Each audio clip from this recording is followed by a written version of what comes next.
Agwu, as we know it, is responsible for creativity and knowledge.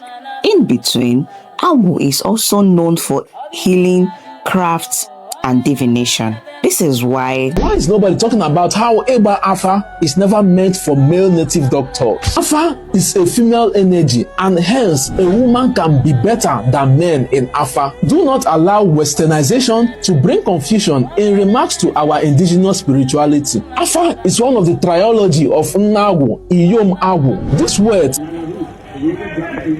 is an exaggeration. Agwu is also known as the mother lode of Agwu. It symbolizes the accumulation of the various aspects, categories, and parts of Agwu. Agwu also symbolizes Agwu, endlessness, which is in tune with femininity and reproduction. This shows Agwu's ability to be endless and ever evolving.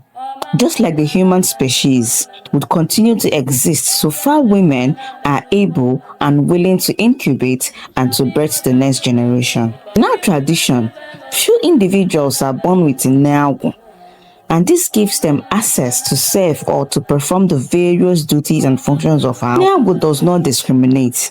Therefore, a man can be born with Agwu and a woman can also be born with Agwu. This means that both men and women have the right to be diviners, so far they have the spiritual capacity or access to Agwu or Agwu.